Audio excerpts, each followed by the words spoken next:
उषारत्नं भुवनवलयस्याखिलाश्चर्यरत्नं लीलारत्नं जलति वितुर्देवता भूरिरत्नं चिन्तारत्नं जगति भजतां सप्तरोजद्युरत्नं कौसल्याय लसतु मम हृन्मण्डले पुत्ररत्नं महाव्याकरणाम्बोधिमन्तमानसमन्दरं कवयन्तं रामकीर्त्या हनूमन्तमुपास्महे मुख्यं प्राणाय भीमाय नमो यस्य विजान्तरम् नानावीरसुवर्णानां निकषाश्मायितं बभौ स्वान्तस्थानन्तशय्याय पूर्णज्ञानरसारणसे उत्तुङ्गवाक्तरङ्गाय मध्वदुग्धाब्दये नमः मुक्तिरत्नाकरे रम्ये मूलरामायणार्णवे विहरन्तो महीयां स प्रियन्तां गुरवो मम वाल्मीकिर्गौस्मनीयान्नः महीधरपदाश्रया यद्दुग्धमुपजीवन्ति कवयस्तरणका इव वैष्णव स्वस्त्यस्वसतां हरिः ओम् गुरुडुलिरे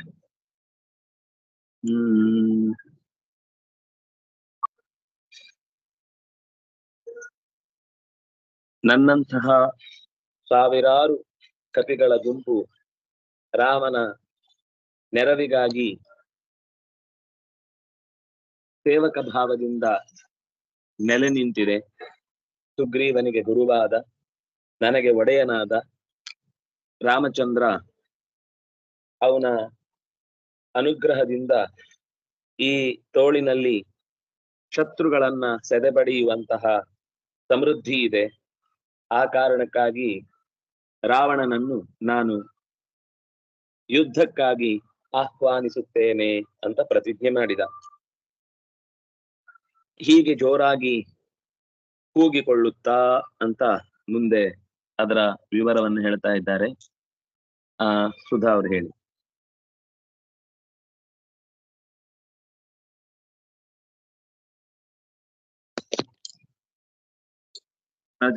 ಪ್ರಜಗರ್ಜತೀರ್ಥಂ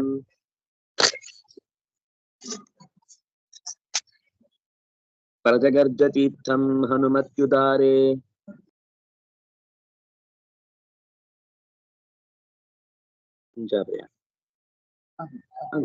ಹೋದರೆ ಕೇಳಿಸ್ತಿಲ್ವಾ ಸುಧಾ ಅವರಿಗೆ?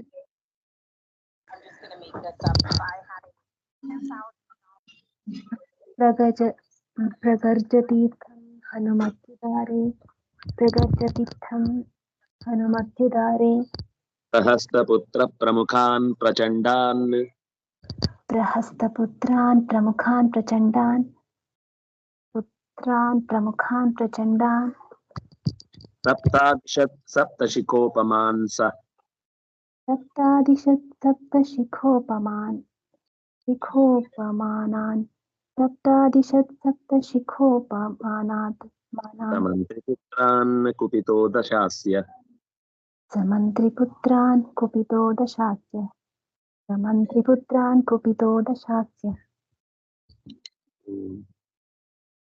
ಇತ್ತಂ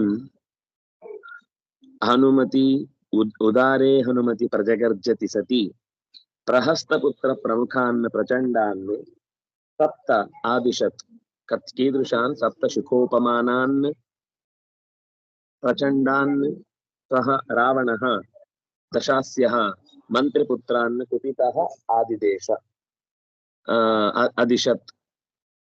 ಇತ್ತಂ ಉದಾರೇ ಹನುಮತಿ ಪ್ರಜಗರ್ಜತಿ ಸತಿ. ಈ ರೀತಿಯಾಗಿ ಅತ್ಯಂತ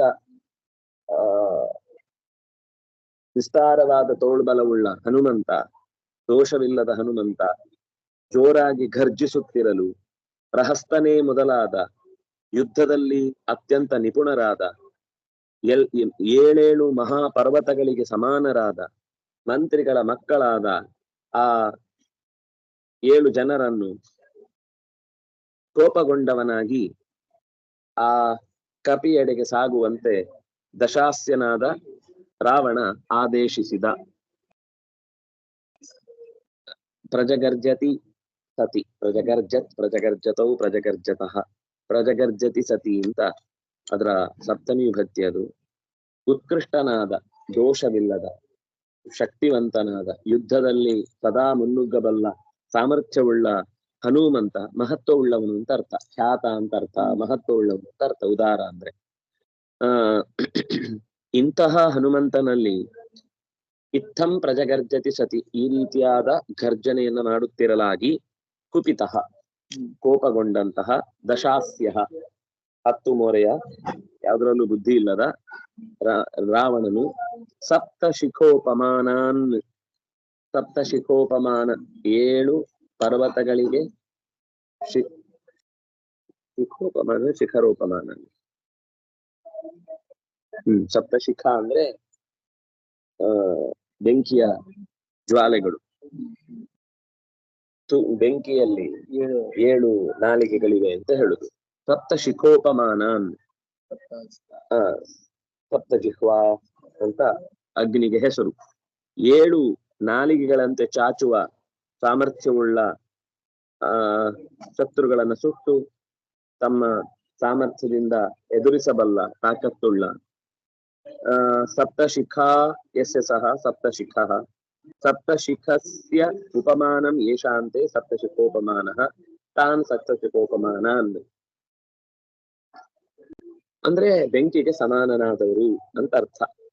ಅದು ಸಪ್ತಶಿಖ ಅಂತ ಯಾಕೆ ಹೇಳಿದ್ರಿಂದ ಅವೆಲ್ಲ ಸೇರಿ ಒಂದು ಬೆಂಕಿ ಅಂತ ಕೆಲಸ ಮಾಡ್ತಿದ್ರು ಅಂತ, ಅವರಲ್ಲಿ ಒಗ್ಗಟ್ಟಿತ್ತು. ಸಾಮಾನ್ಯವಾಗಿ ಒಗ್ಗಟ್ಟಿದ್ದಾಗ ಎದುರಾಳಿಗಳಿಗೆ ಬಹಳ ಕಷ್ಟ ನಿಗ್ರಹ ಮಾಡುದು. ಆದ್ರೆ ಹನುಮಂತನಿಗೆ ಆ ಒಗ್ಗಟ್ಟು ಅನ್ನೋದು ದೊಡ್ಡ ವಿಷಯನೇ ಇಲ್ಲ. ಅವನು ಅದಕ್ಕಿಂತಲೂ ಒಟ್ಟು ಕಟ್ಟಿ ಹಾಕ್ತಾನೆ, ಅಷ್ಟು ಜನರನ್ನ ಸುಟ್ಟು ಹಾಕ್ತಾನೆ ಅಂತ. ಯಾಕೆಂದ್ರೆ ಆ ಅಗ್ನಿ ಉರಿಬೇಕು ಅಂದ್ರೆ ಅವನೇ ಗಾಳಿಯಾಗಿ ಬರ್ಬೇಕು. ಉರಿಯದಾಗ ಜೋರಾಗಿ ಆರಿಸ್ಬಿಟ್ರೆ 7 ನಾಲಿಗೆ ಅಲ್ಲ 700 ನಾಲಿಗೆ ಬಂದ್ರು ಗಾಳಿಯಲ್ಲಿ ಜೋರಾಗಿ ಬೀಸಿದ್ರೆ ಅಷ್ಟು ಒಣಗೋಗುತ್ತೆ, ಅಷ್ಟು ನಂದಿ ಹೋಗುತ್ತೆ. ಆದ್ರಿಂದಾಗಿ ಪ್ರಹಸ್ತನ ಮಕ್ಕಳಾದ ಮಂತ್ರಿಪುತ್ರರಾದ ಪ್ರಹಸ್ತನ ಮಕ್ಕಳಾದ 7 ಜನರನ್ನು ಅವರು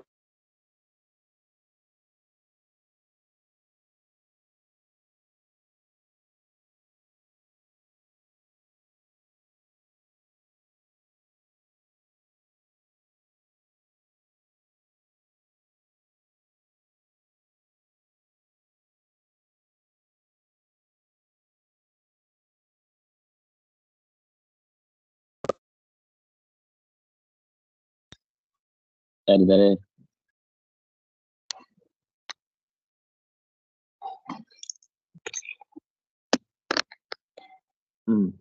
ಚೈತನ್ಯ ಅವರಿಗೆ ಇದರದ್ದು ಇದಾಗ್ಲಿಲ್ಲಲ್ಲ. ಪ್ರಜಗರ್ಜತಿ ಸಪ್ತಮಿ ಏಕವಚನ, ಇತ್ತಂ ಅವ್ಯಯ, ಹನುಮತಿ ಸಪ್ತಮಿ ಏಕ, ಉದಾರೆ ಸಪ್ತಮಿ ಏಕ, ಪ್ರಹಸ್ತಸ್ಯ ಪುತ್ರಃ ಪ್ರಹಸ್ತಪುತ್ರಃ ಪ್ರಹಸ್ತಪುತ್ರಾಃ ಏವ ಪ್ರಮುಖಾಃ ಪ್ರಹಸ್ತಪುತ್ರ ಪ್ರಮುಖಾಃ ತಾನ್ ದ್ವಿತೀಯ ಬಹು, ಪ್ರಚಂಡಾನ್ ದ್ವಿತೀಯ ಬಹು, ಸಪ್ತ ಬಹುವಚನ, ಅದಿಶತ್ ದ್ವಿತೀಯ ವಿಭಕ್ತಿ ಏಕ ಬಹುವಚನ ಸಪ್ತ ಅನ್ನೋದು ಕೂಡ. ಅದಿಶತ್ ಲಂಗ್ ಪ್ರಥಮ ಏಕ ದಿಶಾತಿಸರ್ಜನೆ.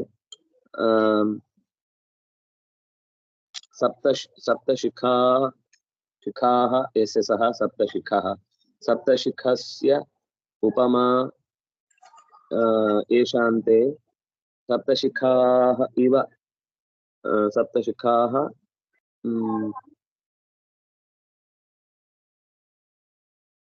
ಶಿಖಾನಾಂ ಉಪಮಾ ಯಸ್ಯ ಸಹ ಉಪಮಾನಾಃ ಅಲ್ವಾ? ಉಪಮಾನ ಶಬ್ದ.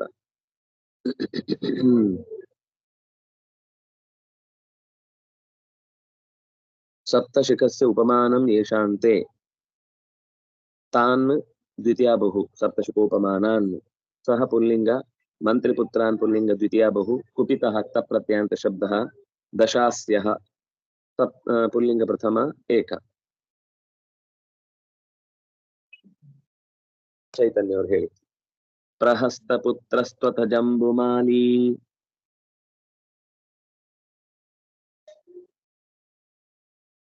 ಪ್ರಹಸ್ತಪುತ್ರಸ್ತ್ವಥ ಜಂಬುಮಾಲಿ.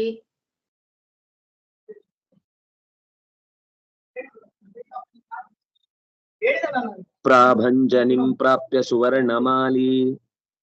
ಪ್ರಾಭಂಜನಿಂ ಪ್ರಾಪ್ಯ ಸುವರ್ಣಮಾಲಿ. ಪ್ರಾಭಂಜನಿಂ ಪ್ರಾಪ್ಯ ಸುವರ್ಣಮಾಲಿ. ವವರ್ಷಬಾಣಾನ್ ಖರಯುಕ್ತಯಾನ. ವವರ್ಷಬಾಣಾನ್ ಖರಯುಕ್ತಯಾನ. ವವರ್ಷಬಾಣಾನ್ ಖರಯುಕ್ತಯಾನ. ಶಿಲಾಂ ವಿಶಾಲಾಂ ಹನುಮಾನ್ ಮುಮೋಚ.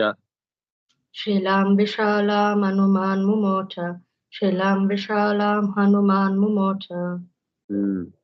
ಅಥ ಆ ಬಳಿಕ ಪ್ರಹಸ್ತ ಪುತ್ರ, ಅವನು ಯಾರು ಅಂದ್ರೆ ಸುವರ್ಣಮಾಲಿ, ಪ್ರಹಸ್ತನ ಮಗ. ಅವನ ಹತ್ರ ಒಂದು ಅತ್ಯಂತ ಚಂದದ ಬಂಗಾರದ ಮಾಲೆ ಇತ್ತು. ಅದ್ರಿಂದ ಅವನಿಗೆ ಹೆಸರೇ, ಅದು ಕೂಡ ಅವನಿಗೆ ಅನ್ವರ್ಥವಾಗಿತ್ತು, ಸುವರ್ಣಮಾಲಿ. ಆಮೇಲೆ ಖರಯುಕ್ತ ಯಾನಃ, ಖರ ಅಂದ್ರೆ ಕತ್ತೆಗಳು, ಕತ್ತೆಗಳಿಂದ ಕಟ್ಟಲ್ಪಟ್ಟ ರಥ, ಕತ್ತೆಗಳಿಂದ ಕಟ್ಟಲ್ಪಟ್ಟ ರಥವುಳ್ಳವನಾಗಿ. ಸಾಮಾನ್ಯವಾಗಿ ಬೆಳಗ್ಗೆ ಮಾಡ್ತಾ ಇದ್ರು ಬಳಸ್ತದೆ. ಯಾಕೆಂದ್ರೆ ಕತ್ತೆ ತುಂಬಾ ಜಾಸ್ತಿ ಹೊರುತ್ತೆ, ದೂರ ಹೊರುತ್ತೆ, ಮತ್ತೆ ಟ್ರೈನ್ ಮಾಡಿದ್ರೆ ಕೆಲಸ ಮಾಡುತ್ತೆ. ಆದ್ರೆ ಸ್ವಲ್ಪ ಕುದುರೆಯನ್ನ ಸೇರಿಸಿಯೂ ಮಾಡುದು ಒಂದು ಇದೆ ಅವರಿಗೆ. ಅಶ್ವತರಿ, ಅಶ್ವತರ ಬಳಸ್ತಾರೆ.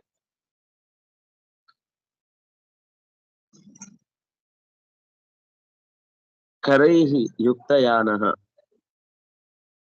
ಕತ್ತೆಗಳಿಂದ ಕಟ್ಟಲ್ಪಟ್ಟ ರಥವುಳ್ಳ ಜಂಬುಮಾಲಿ. ಜಂಬುಮಾಲಿ ಅನ್ನುವ ಹೆಸರಿನ, ಸುವರ್ಣಮಾಲಿ ಅಂತ ಅವನನ್ನ ಆ ಸುವರ್ಣದ ಮಾಲೆ ಇದ್ದದ್ರಿಂದ ಕರೀತಾ ಇದ್ರು. ಅವನ ನಿಜವಾದ ಹೆಸರು ಜಂಬುಮಾಲಿ, ಸುವರ್ಣಮಾಲಿ.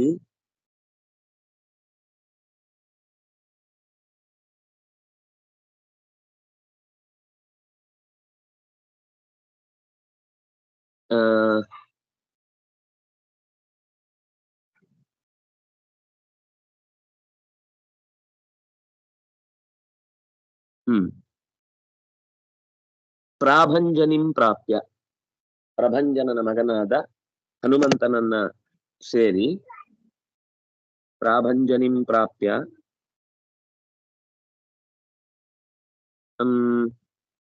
ಬಾಣಾನ್ನುವ ವರ್ಷ, ಬಾಣದ ಮಳೆಯನ್ನು ಸುರಿಸಿದ. ಆಮೇಲೆ ಅವನು ಹಾಗೆ ಹನುಮಂತನ ಮೇಲೆ ಅತ್ಯಂತ ಕಠಿಣವಾದ ಬಾಣಗಳನ್ನು ಪ್ರಯೋಗ ಮಾಡಿದ್ರೆ, ಹನುಮಾನ್ ಏನ್ ಮಾಡಿದ ಅಂದ್ರೆ ವಿಶಾಲಾಂ ಶಿಲಾಂ ಮುಮೋಚ, ದೊಡ್ಡ ಬಂಡೆ ತೆಗೆದು ಎಸ್ತ. ಒಂದು ಬಾಣಗಳನ್ನೆಲ್ಲ ಕಷ್ಟಪಟ್ಟು ಸೆಳೆದು ಸೆಳೆದು ಸೆಳೆದು ಸೆಳೆದು ಹಾಕ್ತಾ ಇದ್ರೆ ಒಂದ್ ಪೆಟ್ಟಿಗೆ ಅಪ್ಪಚ್ಚಿ.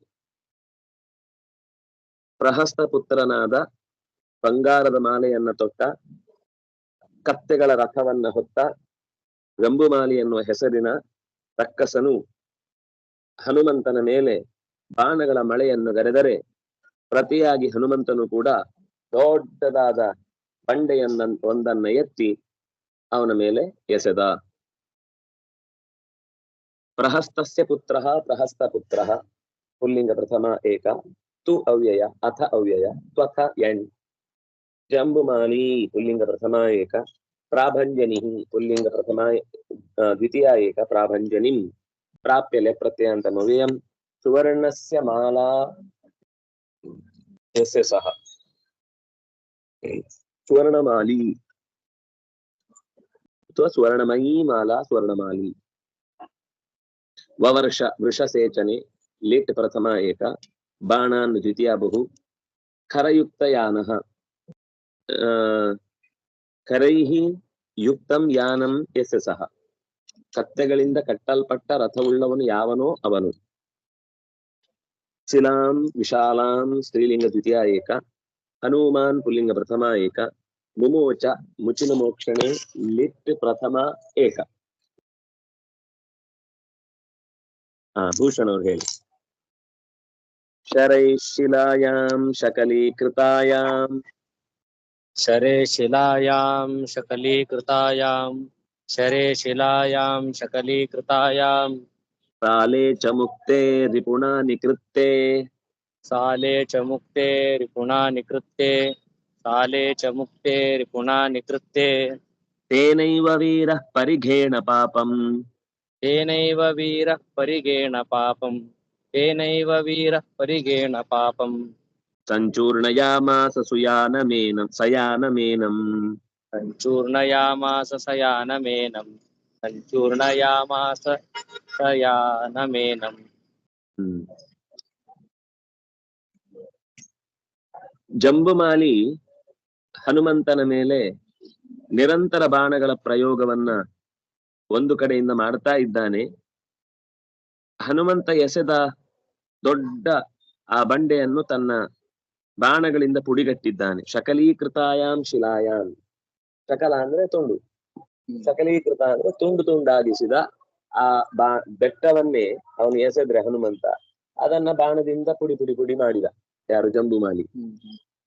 ಪ್ರತ್ಯುತ್ತರವನ್ನ ಕೊಟ್ಟ. ಆಗ ಏನ್ ಮಾಡಿದ ಅಂದ್ರೆ ಹನುಮಂತ ಮುಕ್ತೇಚ ಸಾಲ ಮರವನ್ನ ತೆಗೆದುಕೊಂಡು ಒಂದು ಸರ್ತಿ ಕೈಯಲ್ಲಿ ಹಿಂಗಂದ ಜಾಡಿಸಿ ಅದರಲ್ಲೆಲ್ಲ ತರಗೆಳ ತೆಗೆದು ಎತ್ತಿ ಎಸ್ದ. ಇಡೀ ಮರದ ದಿಮ್ಮಿಯನ್ನೇ ಅವನ ಮೇಲೆ ಎಸ್ದ.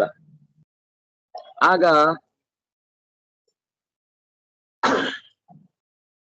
ಆ ಕೂಡ್ಲೆ ಅದಕ್ಕೂ ಪ್ರತಿಯಾಗಿ ಜಂಬುಮಾಲಿ ತನ್ನ ಕೈಯಲ್ಲಿರುವ ಆಯುಧಗಳಿಂದ ಮರವನ್ನ ಸೀಳಿ ಆಚೆ ಈಚೆಗೆ ಖಂಡಿತೇ ಸತಿ, ನಿಕೃತ್ತೇ ಸತಿ, ನಿಕೃತ್ತ ಅಂದ್ರೆ ಕರ್ತನ, ಕತ್ತರಿಸಿ ಬೀಳಿಸಲಾಗಿ ಕೊನೆಗೆ ತೇನೈವ ವೀರಃ ಪರಿಘೇಣ ಪಾಪಂ ಸಂಚೂರ್ಣಯ ಮಾಸ. ಯಾವಾಗ ಅವನು ಬೆಟ್ಟವನ್ನೂ ಪುಡಿಗಟ್ಟಿದ, ಎಸೆದ ಮರಗಳನ್ನೂ ಕೂಡ ಸೀಳಿದ, ಅಂದಾಗ ಹನುಮಂತ ಆ ಪಾಪಿಯಾದಂತಹ ದುಷ್ಟನನ್ನು, ಜಂಬುಮಾಲಿಯನ್ನು ಸಯಾನಂ ಅಂದ್ರೆ ರಯಾನ ಅಂದ್ರೆ ರಥ, ಕತ್ತೆಗಳಿಂದ ಕೂಡಿದ ಸಮಸ್ತ ಗುಂಪನ್ನೇ ಕ್ಷಣ ಮಾತ್ರದಲ್ಲಿ ಆ ರಾಕ್ಷಸನನ್ನ ಪರಿಘೇನ ಪತಾಡ, ಪರಿಘದಿಂದ ಹೊಡೆದು ಆತನನ್ನ ಕೊಂದ. ಪರಿಘ ಅಂದ್ರೆ ಉದ್ದ. ಆಗ ನಾವು ಆ ಪ್ರಾಸಾದದ ಮೇಲ್ಭಾಗದಲ್ಲಿ ಬಾಗಿಲುಗಳನ್ನ ಹಾಕ್ಲಿಕ್ಕೆ ಮಧ್ಯದ ಒಂದು ಕೋಲ್ ಅಂತ ಹೇಳ್ತಾರೆ. ಅಂದ್ರೆ ಇದು ಸಣ್ಣದಿರುತ್ತೆ. ಆ ಅಂಗಡಿಗಳಲ್ಲೆಲ್ಲ ಸಾಮಾನ್ಯ ಬೇರೆ ಬೇರೆ ಬಾಗಿಲು ತುಂಡಿದ್ದಾಗ, ಬೇರೆ ಬೇರೆ ತುಂಡಿದ್ದಾಗ ಆ ಎಲ್ಲ ಬಾಗಿಲಿನ ಕಡ್ಡಿಗಳಿಗೂ ಸೇರಿ ಒಂದು ಕಬ್ಬಿಣದ ಉದ್ದದ ಒಂದು ಸಲಾಕೆ ಇರುತ್ತೆ. ಆ ಸಲಾಕೆಯನ್ನ ಎತ್ತಿ ಬೀಸಿದ. ಒಂದೇ ಪೆಟ್ಟಿಗೆ ಸಂಚೂರ್ಣಯ ಮಾಸ. ಬೀಸಿದ 2-3 ತಿರುಗಣೆಗೆ ಎಲ್ಲಿ ಬೀಸಿದ ಅಂತ ಗೊತ್ತಾಗೋಷ್ಟ್ರಲ್ಲಿ ತಲೆ, ಕೈ, ಕಾಲು, ಮೂಗು, ಬಾಯಿ ಎಲ್ಲ ಬೇರೆ ಆಗೋಯ್ತು. ಶರೀರ ಪೀಸ್ ಆಗೋಯ್ತು.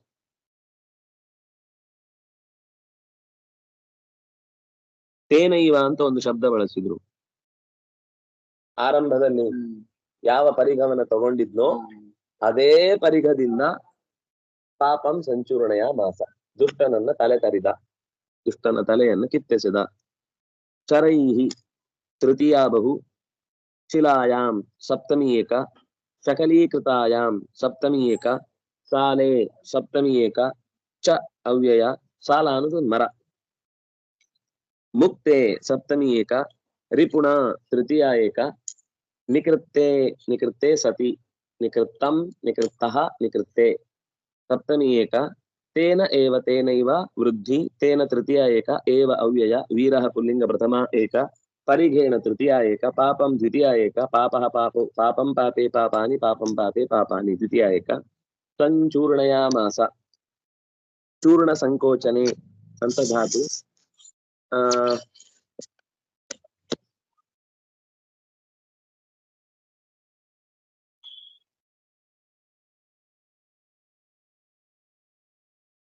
ಸಯಾನಮೇನಂ, ಯಾನೇನ ಸಹಿತಂ ಸಯಾನಂ, ಏನಂ ದ್ವಿತೀಯ ಭಕ್ತಿ ಏಕವಚನ. ಏಷಃ ಏತೌ ಏತೆ, ಏತಂ ಏನಂ ಏತೌ ಏನೌ ಏತಾನ್ ಏನಾನ್ ಅಂತ ರೂಪ.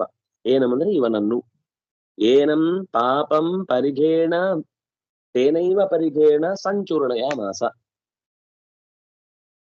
ಯದಾ ಜಂಬುಮಾಲಿ ಬಾಣಾನಾಂ ವರ್ಷೇಣ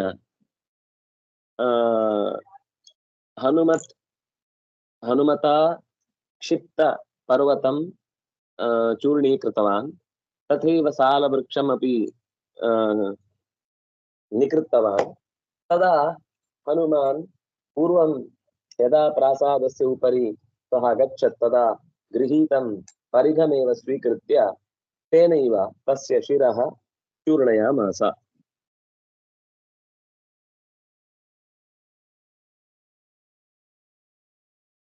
ರಾಮಾಯಣ ನಾವು ಹೇಳಿದ ಹಾಗೆ ತೋರಿಸ್ಬೋದಲ್ಲ ಸರ್, ಇವರಿಗೆ ಹೇಗೆ ತೋರಿಸ್ತಾರೆ ಹೀಗೆ ಏನಾಗಿದೆ. ಅಲ್ಲಿ ಅದು ರಾಮಾಯಣದಲ್ಲೇ ಇದೆ.